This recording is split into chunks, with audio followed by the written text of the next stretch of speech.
Movie की शुरुआत में हम देखते हैं कि यूली अपने पेरेंट्स के साथ बैठकर डिनर कर रही है। तभी अचानक यूली की माँ की तबीयत खराब होने लगती है। लग रहा था कि किसी ने उसे कर्स्ड किया है।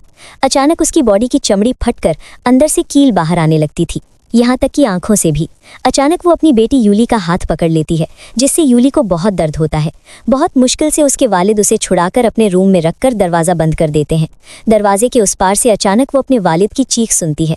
तभी दरवाजे पर कोई अटैक करता है और साथ ही इलेक्ट्रिसिटी चली जाती है। इसके बाद वो आहिस्ता आहिस्ता दरवाजे के पास आती है और दरवाजे के छेद से देखने की कोशिश करती है, लेकिन उसे कोई नहीं दिखता है। अचानक उसकी माँ सामने चली आती है और यूली डर के मारे चिल्लाकर बेहोश हो जाती है। अगले दिन पुलिस आकर यूली को उठाती है। बगल वाले रूम में आकर वो देखती है कि उसके माँ बाप दोनों मर चुके हैं। ये देखकर वो रोने लगती है। तब हम वहाँ एक और औरत को देखते हैं जिसका नाम अंबार है। साथ में उसकी बेटी लारास थी। पुलिस उसे अंदर नहीं आने दे रही थी। तब वो बताती है कि जो मरा है वो उसका हस्बैंड है, यानी यूली के वालिद ने 2 शादियाँ की थीं। औरत थोड़ी देर तक अपने हस्बैंड को देखती है। इसके बाद यूली को देखकर गालियाँ देने लगती है और सीन यहाँ कट होता है। इसके बाद 20 साल गुजर जाते हैं। यूली अपनी सौतेली माँ अंबार के फैमिली के साथ ही रहती है, लेकिन वहाँ वो फैमिली की मेंबर नहीं बल्कि एक काम वाली की तरह घर के सब काम करती है। उसकी सौतेली माँ अब बीमार है, व्हील चेयर पर बैठी रहती है। उनके फैमिली में है अंबार की बेटी लारस और उसका हस्बैंड रूडी, और उनका एक बेटा दीन और एक बेटी टीका। सौतेली माँ और लारस आज भी यूली से नफरत करते हैं। लारस यूली से पूरे घर के सारे काम करवाती है। हम देखते हैं कि टीका अपनी सहेलियों के साथ मदरसा गई है। वहाँ हुजूर कुरान की एक सूरत अल मुतफ्फिफीन समझा रहे थे कि इंसान के सब काम फरिश्ते किताब में लिख लेते हैं, और सिज्जीन एक ऐसी किताब है जहाँ सब बुरे कामों का हिसाब रखा जाता है और अच्छे कामों का सारा हिसाब इल्लीन किताब में रखा जाता है। इधर रात में ग्रैंडमा के रूम में दीन वीजा बोर्ड से सोल को बुलाने की कोशिश कर रहा था। अचानक कमरे का दरवाज़ा खुल जाता है। दीन दिलचस्पी से दरवाजे की तरफ देखता रहता है, लेकिन देखता है कि यूली आई है अंबार का गाँव पहुँचाने के लिए। थोड़ी देर बाद टीका आकर दीन को डांटती है कि वो क्यों ये बोर्ड इस्तेमाल कर रहा है।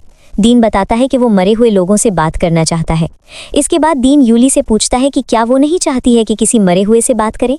तब यूली बताती है कि एक वक्त पर जब उसे अपने माँ बाप की याद आती थी तब उनसे बहुत बात करने का मन करता था। ये बात कहते ही अंबार सोफे से उठकर बैठ जाती है और यूली को कहती है, तेरे माँ बाप को लाइक सज़ा मिली है। इसके बाद ही उसकी तबीयत खराब होने लगती है। मुंह से अचानक खून निकलकर सीधा यूली के ऊपर गिरता है। वो यूली की तरफ देखती रहती है और तड़पते हुए वहीं मर जाती है। पूरा फैमिली रोने लगता है। फ्यूनरल के वक्त लारस अपनी माँ के माथे पर चुम्मा लेती है। इसके बाद यूली भी अपनी सौतेली माँ के माथे पर चुम्मा देने जाती है तो उसे याद आता है कि बचपन में उसकी सौतेली माँ उसे कितना टॉर्चर करती थी। ये याद करते करते वो देखती है कि उसकी सौतेली माँ आंखें खोलकर उसकी तरफ देख रही हैं और कह रही हैं, तू मर जा। डर के मारे यूली चिल्ला उठती है। तभी लारस यूली को एक थप्पड़ मारकर कहती है, न कह हराम, बचपन से मेरी माँ ने तुझे बड़ा किया और अब तो यहाँ सीन क्रिएट कर रही है। उस्ताद यहाँ लारस को शांत रहने के लिए कहते हैं। इसके बाद लारस अंदर के रूम में जाकर एल्बम निकालकर उनकी फैमिली फ़ोटो देखकर पुराने दिनों को याद करने लगती है। हम देखते हैं कि लारस के वालिद लारस के साथ नहीं रहते थे। लारस अपने वालिद को बहुत मिस करती थी और अब लारस अपने वालिद की फ़ोटो फाड़ देती है। इसके बाद अंबार को दफनाया जाता है। अगले दिन हम देखते हैं कि यूली एक दुकान में काम कर रही है। ये दुकान लारस और उसका हस्बैंड रूडी चलाते हैं। हम देखते हैं कि दुकान का एक मुलाजिम यूनो चावल का एक बोरा एक गाहक की बाइक पर रख देता है। वो गाहक खुश होकर बख्शिश देता है तो यूनो उसे रख लेता है। यूली ये नोटिस करती है। वो आकर यूनो से पैसा लेकर कहती है कि सारा पैसा लारस को देना चाहिए। इसके बाद वो पैसा लारस को वापस देने जाती है, लेकिन ठीक तभी लारस यूली के हाथ में पैसा देखकर कहती है, मेरी माँ ने तुझे जो दिया था क्या वो काफ़ी नहीं था कि तू अब पैसे चुरा रही है। यूली तब कहना चाहती है कि ये यूनो ने लिया है। लारस कहती है, तू और यूनो ऐसा क्या कर रहे हो, तू भी क्या तेरी माँ की तरह कैरेक्टरलेस है। ये कहते ही वो सबके सामने एक थप्पड़ मार देती है, जबकि यूली की कोई गलती नहीं थी। गुस्से में यूली कुछ करने जाती है, फिर भी वो नहीं करती है। रूडी आकर लारस को शांत करने की कोशिश करता है, लेकिन लारस रुकती ही नहीं है। यूली के बारे में बुरी बुरी बातें कहती रहती हैं। गुस्सा, दुख और अपमान में यूली इसके बाद एक कोने में बैठी रहती है। तब यूनो उसके पास आता है और यूली कहती है, क्या मेरी थोड़ी मदद करोगे। हम देखते हैं कि यूनो यूली को गाड़ी में बिठाकर एक सुनसान जगह पर लाता है जहाँ एक शमन रहता था। दरवाजे पर नॉक करने पर वो शमन, जिसका नाम आबा है, बाहर आता है। इसके बाद उसे अंदर ले जाने पर यूली लारस के पूरे फैमिली की एक फ़ोटो दिखाकर कहती है कि वो इस फैमिली को तबाह कर देना चाहती है। आबा पूछता है, जैसा तूने पहले उस औरत के साथ किया था। इसका मतलब ये है कि यूली की सौतेली माँ अंबार यूं ही नहीं मरी थी। यूली ने ब्लैक मैजिक करवाकर अंबार को खत्म किया था। उसके बाद आबा रिचुअल करता है। एक स्टेज पर फोटो में आग लग जाती है। फिर आबा बताता है कि ब्लैक मैजिक के जरिए तुम्हारी ख्वाहिश पूरी करने के लिए तुम्हें एक ताज़ा लाश लाकर देनी होगी। उसके बाद आबा वो आग लगी फोटो यूली के हथेली पर लगा देता है। रात के वक्त हम देखते हैं कि यूली और यूनो अंबार के कब्रिस्तान चले जाते हैं, क्योंकि ताज़ा लाश की ज़रूरत थी और अंबार की मौत अब भी हुई थी। इसलिए दोनों मिलकर कब्र खोदकर अंबार की लाश बाहर निकालते हैं। उसके बाद गाड़ी में लाश को लेकर वो शमन के घर चले आते हैं। अब आबा यूनो को बाहर इंतजार करने को कहता है। यूनो के चले जाने के बाद आबा यूली को एक छुरी देता है। उस छुरी से यूली एक मुर्गी ज़बह करके काला खून एक बर्तन में लेती है। वो खून एक बकरी के कटे हुए सर पर डाला जाता है। उसके बाद आबा भैंस के जिस्म से थोड़ी चमड़ी काट लेता है। फिर सब कुछ एक बर्तन में मिक्स करता है। इस मिक्सचर में एक धागा डिबोकर वहाँ लारास के फैमिली के हर मेंबर का नाम कागज़ पर लिखकर बर्तन के उस मिक्सचर में रखता है और धागे से बांध देता है। उसके बाद अंबार की लाश के सामने आकर वो मिक्सचर अपने मुंह पर लगाता है। आबा उस भैंस की चमड़ी मिक्सचर से निकालकर यूली को देता है अंबार को खिलाने के लिए। आबा मंत्र पढ़ना शुरू करता है तो अंबार के मुंह से एक चीला बाहर निकलता है और आहिस्ता आहिस्ता मुंह खुल जाता है। तभी यूली वो उसके मुंह के अंदर डाल देती है और अंबार का मुंह फौरन बंद हो जाता है। उसके बाद आबा बताता है कि इनकी मौत अब तुम्हारे हाथ में है और जो कुछ भी करना है वो इस लाश के सड़ने से पहले करना होगा। अगर तुम ये रिचुअल खत्म नहीं कर पाई तो सारा काला जादू तुम्हारे ऊपर ही आ जाएगा। दूसरी तरफ हम देखते हैं कि टीका नमाज पढ़ रही है। तभी बाहर से एक आग के गोले जैसी कोई चीज़ उसके रूम के पास से गुजरती है और साथ ही लाइट ब्लिंक करना शुरू कर देती है। टीका थोड़ा डर जाती है। उसके बाद अचानक खिड़की का शीशा टूट जाता है और छेद से एक चीला अंदर घुस जाता है, लेकिन टीका नमाज पढ़ रही थी इसलिए वो नोटिस नहीं करती है। तभी ड्राइंग रूम की दीवार पर टंगी फैमिली फोटो का शीशा टूटकर नीचे गिर जाता है। टीका डर कर नमाज खत्म न करके नीचे चेक करने आती है।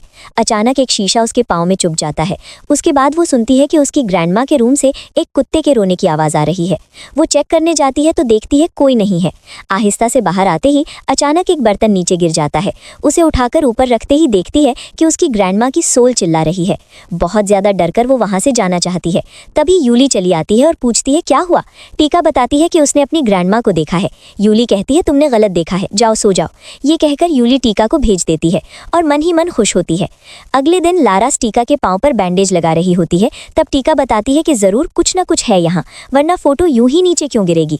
देन कहता है हो सकता है ग्रैंडमा की सोल हो, क्योंकि कल मैंने वीजा बोर्ड से ग्रैंडमा से बात करने की कोशिश की थी। टीका अपनी ग्रैंडमा की सोल की शांति के लिए दुआ महफिल रखना चाहती है, लेकिन लारास को इन सब में ज़्यादा आस्था नहीं है, इसलिए वो टीका को कहती है कि खुद सब हैंडल करो। उसके बाद वो यूली को इंस्ट्रक्शन देती है कि रात की दुआ महफिल के लिए टीका की मदद करो, लेकिन यूली बताती है कि उसे काम है इसलिए वो हेल्प नहीं कर पाएगी। लारास हैरान हो जाती है अपनी माँ की मौत के बाद यूली का ऐसा तब्दीली देखकर। वो कुछ कहना चाहती है तो टीका उसे रोक देती है। उसके बाद टीका मदरसा जाकर हुजूर को पिछली रात की सब कुछ बताती है और ये भी बताती है कि उसने अपनी दादी की वॉइस सुनी है। हुजूर से इसकी तशरीह पूछने पर हुजूर बताते हैं कि कोई मर जाता है तो उसे दफनाने के बाद वो सिर्फ फरिश्तों के सवालों का सामना करता है, उसके बुरे कामों का हिसाब लिया जाता है। इसलिए अगर तुम ऐसा कुछ देखो जो तुम्हारा जाना पहचाना है और मर चुका है तो वो और कोई नहीं, वो एक जिन है। इसके बाद रात में दुआ महफिल का एहतमाम किया जाता है। सब एक साथ दुआ पढ़ रहे थे। तब टीका उनके फैमिली फोटो की तरफ देखते देखते सो जाती है। आंख खुलते ही वो देखती है कि उसके फैमिली के सब लोग रो रहे हैं और उनके सर से खून गिर रहा है, और तभी उसकी नींद टूट जाती है। वो बहुत डर जाती है। हम देखते हैं कि उस रात यूली देन के नाम का कागज़ बकरी की चमड़ी के साथ बांधकर मंत्र पढ़कर अंबार की डेड बॉडी का गला काटकर अंदर डालकर कील से बंद कर देती है। दीन वीजा बोर्ड का इस्तेमाल करके अपनी ग्रैंडमा से पूछता है क्या तुम हो। फौरन जवाब आता है हाँ। वीजा बोर्ड की वॉइस एक एक हर्फ पर जाकर रुक रही थी और दीन उसे कॉपी में लिख रहा था। पूरा लिखाई खत्म होने पर वो समझ जाता है कि वो कहना चाहती है कि ग्रैंडमा के पास आओ। दीन डर जाता है। तब ये कीड़ा दीन के कान में घुस जाता है और वो दर्द से तड़पने लगता है। दर्द से तड़पते तड़पते वो कबर्ड पर अपना सर मारने लगता है। टीका दीन की आवाज़ सुनकर दीन के कमरे में घुसने की कोशिश करती है, लेकिन दरवाज़ा लॉक था। इसके बाद दीन उस कॉपी को लात मारकर फेंक देता है, लेकिन अचानक कोई उसका पाँव पकड़ लेता है। इसके बाद उसे ज़बरदस्ती कोई वीजा बोर्ड उसके हाथ में देता है। टीका धक्का देकर दरवाज़ा खोलकर अंदर घुसकर देखती है कि दीन उस बोर्ड को हाथ में लेकर अपने सर पर मार रहा है। दीन घूमकर देखता है तो टीका नहीं खड़ी है, उसकी ग्रैंडमा की भयानक सोल। इसके बाद वो टूटे हुए बोर्ड से अपना गला काट लेता है। टीका के रोने की आवाज़ सुनकर सब आकर देखते हैं कि दीन मर गया है। अगले सीन में हम देखते हैं कि दीन अमीन की कब्र के सामने सब रो रहे हैं सिवाय यूनो और यूली के। यहाँ यूनो पूछता है क्या तुम्हारा भांजा इस चमन के सबब मर गया? यूली बताती है कि दीन मेरा भांजा नहीं है। यूनो कहता है मैं तुम्हें सिर्फ हेल्प करना चाहता था क्योंकि तुम्हें टॉर्चर किया गया था, लेकिन ऐसे नहीं। तब यूली कहती है तुम बीच रास्ते में आकर वापस चले जाओगे तो नहीं चलेगा। इनके साथ जो कुछ भी हो रहा है ये इनके कर्मों का फल है। इसके बाद हम देखते हैं कि टीका उस्ताद के पास रोते रोते कहती है कि उसी की गलती के सबब ऐसा हुआ, उसे और पहले ही वो बोर्ड हटा देना चाहिए था। वो बताती है कि वो महसूस कर सकती है कि कोई नेगेटिव एनर्जी उसके फैमिली पर नज़र रखे हुए है। वो समझ नहीं पा रही है कि उसे क्या करना चाहिए। उस्ताद उसे रात में तहज्जुद की दुआ पढ़कर अल्लाह से माफ़ी मांगने को कहते हैं। उस्ताद के कहने पर टीका तहज्जुद की दुआ पढ़ना शुरू करती है, फैमिली के सब लोगों को प्रोटेक्ट करे। ये दुआ करने के साथ ही टीका सुनती है कि कोई कह उठा आमीन। टीका चौंक जाती है। वो डर कर आसपास देखती है लेकिन उसे कोई नहीं दिखता है। अगले दिन लारास अपना बेटा और माँ खोकर दुख में टूट गई है और इस दुख को देखकर यूली मन ही मन खुश होने लगती है। इसके बाद दुकान में काम करते करते अचानक रूडी की उंगली कट जाती है। लारास ज़्यादा तवज्जो नहीं देती है लेकिन यूली दौड़कर आकर बैंडेज लगा देती है। रूडी उसे शुक्रिया अदा करता है। यूली तब बिल्कुल रूडी के बहुत पास आकर रूडी को सिड्यूस करने की कोशिश कर रही थी। इसके बाद यूली जानबूझकर 2 बोतलें तोड़ देती है। लारास आकर यूली को डांटना शुरू कर देती है। तभी रूडी लारास को धमकाता है। वो यूली का साइड लेता है तो लारास बहुत हैरान होती है। वो कहती है यूली ने क्या तुम्हें ब्लैक मैजिक किया है क्या कि तुम उसका इतना साइड ले रहे हो? एक बात से दूसरी बात पर शौहर बीनी में झगड़ा हो जाता है और रूडी गुस्से होकर बाहर निकल जाता है। घर लौटने के बाद रूडी बहुत उदास रहता है। तब यूली जानबूझकर उसके पास आती है और रूडी उसे गले लगाकर कहता है मैं गरीब हूँ इसलिए लारास मुझे जो चाहे वो कहती है। यूली रूडी को अपने रूम में ले जाकर फिर से सिड्यूस करने लगती है। तभी लारास भी रूडी को फ़ोन करने लगती है लेकिन फ़ोन साइलेंट होने के सबब वो सुन नहीं पाता है और रूडी वो गुनाह कर बैठता है जो उसे नहीं करना चाहिए था। अब यूली रूडी को प्रपोजल देती है कि अगर वो चाहे तो लारास को छोड़कर उसके साथ संसार बसा सकता है, लेकिन रूडी प्रपोजल ठुकरा देता है, जो सुनकर यूली धमकी देती है कि अगर लारास को ये सब पता चल गया तो क्या वो तुम्हें एक्सेप्ट करेगी? रूडी गुस्से में कहता है लारास सही कहती थी, तुम सच में अपनी माँ की तरह कैरेक्टरलेस हो। ये कहकर रूडी रूम से बाहर निकलता है तो देखता है कि टीका बाहर खड़ी है। टीका समझ जाती है कि उसके वालिद ने क्या किया है। रूडी कहता है प्लीज़ तुम अपनी माँ को कुछ मत बताना, मैं बाद में तुम्हें सब एक्सप्लेन करूंगा। रात में यूली घर से बाहर निकल जाती है और इधर टीका तहज्जुद की दुआ पढ़ने लगती है। अचानक इलेक्ट्रिसिटी चली जाती है और टीका समझ जाती है कि पीछे कोई बैठा है। डर के मारे वो पीछे मुड़कर देखती है तो कोई नहीं है। फिर से मुंह घुमाते ही वो जिन सामने आकर उसे डराती है। दूसरी तरफ यूली अब रूडी को टारगेट करती है। इसी वक्त उस्ताद भी अल्लाह से दुआ पढ़ने लगते हैं, अल्लाह तुम एक और अद्वितीय हो, तुम्हारी ताकत सरबत्तर है, तुम सबको रक्षा करो। साथ ही यूली के रूम की इलेक्ट्रिसिटी चली जाती है। वो हैरिकेन जलाती है। इसके बाद वो मोमबत्ती जलाने जाती है तो अचानक अंबार की लाश उठकर बैठ जाती है। वो घूमकर देखती है तो अंबार उसके सामने है। वो डर जाती है लेकिन चेक करके देखती है कि अंबार की लाश तो पड़ी ही है। इधर रूडी सोया हुआ था। अचानक उसे अपने गले में बहुत ज़्यादा दर्द महसूस होता है। बाथरूम जाकर वो खून की उल्टी करता है। तभी अचानक एक कीड़ा आकर उसकी आंख के अंदर घुस जाता है। कीड़ा एक आंख से दूसरी आंख से होकर बाहर निकल जाता है। रूडी कीड़े को निकालते वक्त उसकी एक आंख भी बाहर निकल जाती है। रूडी की चीख सुनकर लारास उठकर बाथरूम का दरवाज़ा खोलने की कोशिश करती है लेकिन दरवाज़ा बंद था। अचानक रूडी अंबार के चेहरे वाली उस जिन को देखता है और पाँव फिसलकर गिरकर वहीं मर जाता है। यूनो को भी समझने में देर नहीं लगती है कि ये सब यूली ही कर रही है। टीका बहुत टूट जाती है। सबके प्रेयर के वक्त टीका के साथ अजीब वाकयात होने लगते हैं। कभी वो बहुत सारी जिन देखती है तो कभी उसे कोई कब्र के अंदर खींच कर ले जाता है और बहुत सारे कीड़े मकोड़े उसे जकड़ लेते हैं। वो चिल्ला उठती है। तब उस्ताद उसे शांत करते हैं। लारास टीका को रूम में ले आती है। इसके बाद टीका अपनी माँ लारास को समझाने की कोशिश करती है कि कोई उनके फैमिली को नुकसान पहुंचाने के पीछे पड़ा है, हमें कुछ करना होगा, मैं और किसी को खोना नहीं चाहती हूँ। स्कूल में उस्ताद बयान करते हैं कि कभी कभी अल्लाह हमारी आस्था की इम्तहान लेते हैं मुख्तलिफ तरीक़ों से, जैसे गुर्बत से, दुख तकलीफ़ से, अपनों को लेकर, लेकिन हमें सब्र रखना होगा। अल्लाह कभी भी हमारे सब्र की हद से बाहर जाकर इम्तहान नहीं लेते हैं। अगली सीन में लारास यूली के रूम में जाकर देखती है कि रूडी का जैकेट यूली के बिस्तर पर है। वो यूली से पूछती है तो यूली कहती है तुम खुद ही समझ लो। तब लारास गुस्से होकर कहती है तो तू ही है इन सब की जड़, तू सच में एक हरामजादी है। दोनों के बीच हाथापाई शुरू होती है। लारास उसी गर्दन पकड़कर रूम से बाहर निकाल देती है। यूली गुस्से होकर लारास को कहती है तेरी अपनी गलतियों के सबब तेरे फैमिली का आज ये हाल है। यूली वहाँ से निकाले जाने के बाद दुकान की तरफ आती है तो वो देखती है कि यूनो टीका से बात कर रहा है। तब उसे शक होता है। टीका के चले जाने के बाद यूली यूनो से पूछती है तो वो कहता है सबको अपने जैसा मत समझो, मैं इन सब में नहीं हूँ। ये सुनकर यूली बहुत इंसल्टेड फील करती है। इसके बाद यूली यूनो का नाम लेकर काला जादू शुरू करती है। अब यूनो दुकान साफ करके शटर डाउन करके लॉक कर देता है, लेकिन अचानक वो अपने आप खुल जाता है।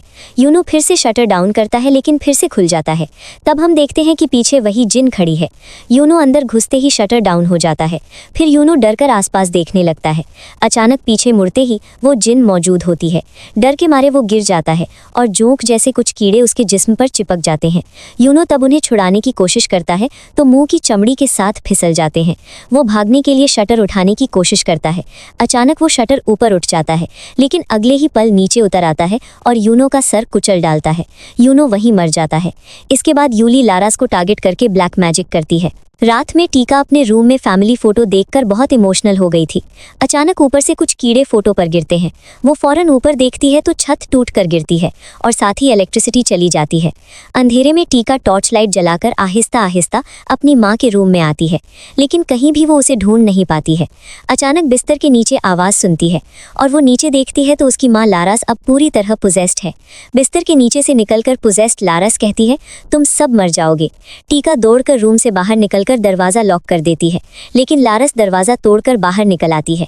इसके बाद टीका दौड़कर अपने रूम में जाकर कवर्ड के अंदर घुस जाती है और चुपके से उस्ताद को कॉल करके मदद मांगती है। इसके बाद जैसे ही टीका कवर्ड से बाहर निकलती है तभी लारास इसे पकड़ लेती है, गला दबाकर ऊपर उठा लेती है और तभी उस्ताद आकर दुआ पढ़कर लारास को बेहोश कर देते हैं और उस्ताद बताते हैं कि लारास को मस्जिद ले जाना होगा। जाते वक्त टीका नोटिस करती है कि यूली अंधेरे में कहीं जा रही है। टीका यूली को फॉलो करके उस रूम तक चली आती है जहां यूली ब्लैक मैजिक करती है। यूली अब टीका का नाम लेकर रिचुअल शुरू करती है। टीका अंदर घुसकर देखती है कि उसकी ग्रैंडमा अंबार की डेड बॉडी पड़ी है। वो हैरान हो जाती है। यूली इसके बाद टीका को बताती है कि उसी ने पूरे फैमिली को मारा है। वो कहती है, बचपन से ही मेरे साथ बहुत बुरा बिहेवियर किया है तुम्हारे फैमिली ने। मुझे हरामजादी कहते थे, यहाँ तक कि तुम्हारी ग्रैंडमा ने ब्लैक मैजिक करके मेरे माँ बाप को मार दिया, मेरा पूरा जिंदगी खत्म कर दिया। टीका कहती है, तुम तो हमारे ही फैमिली की मेंबर हो। लेकिन यूली कहती है, नहीं, मैं तुम्हारी फैमिली की कोई नहीं हूँ। इतने दिनों से तुम्हारी माँ, तुम्हारी ग्रैंडमा मेरे साथ इतना बुरा सलूक करती रही, क्या कभी तुमने मेरा साइड लिया है? तुम सब मरोगे। ये सुनकर टीका वहाँ से भाग आती है और यूली सिर्फ हंसती रहती है। इसके बाद हम देखते हैं कि लारास को मस्जिद में लाया गया है। सब दुआ पढ़ रहे हैं। उस्ताद अल्लाह का नाम लेकर एक्सॉर्सिज्म शुरू कर देते हैं। नतीजतन पोजेस्ड लारास चिल्लाने लगती है। बहुत देर बाद लारास के मुंह से काला खून बाहर निकलता है और वो बिल्कुल हिलना डुलना बंद कर देती है।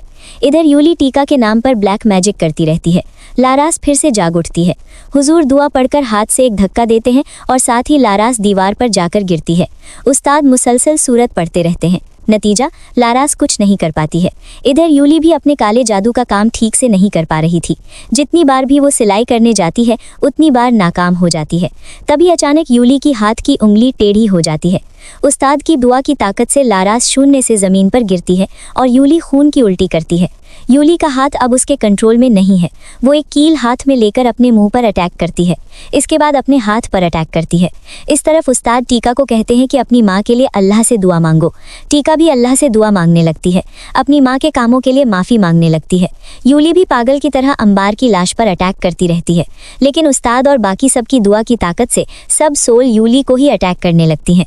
एक स्टेज पर यूली मर जाती है और शमन आबा भी ये महसूस कर लेता है कि यूली नाकाम हो गई है और इसी वक्त लारास के मुंह से भी काला खून वॉमिट होता है और सब कीड़े बाहर निकल जाते हैं। वो टीका की गोद में गिर पड़ती है, फिर अल्लाह से माफ़ी मांगती है और उसके बाद वो भी मर जाती है। टीका रोने लगती है। अगले दिन लारास को भी फैमिली के बाकी सबकी कब्रों के पास दफनाया जाता है। टीका अकेली खड़ी रहती है और सबकी सोल की शांति के लिए दुआ करती है। अल्लाह से सिर्फ कहती है कि उसे रास्ता चलने की ताकत दे और मूवी यहीं ख़त्म हो जाती है।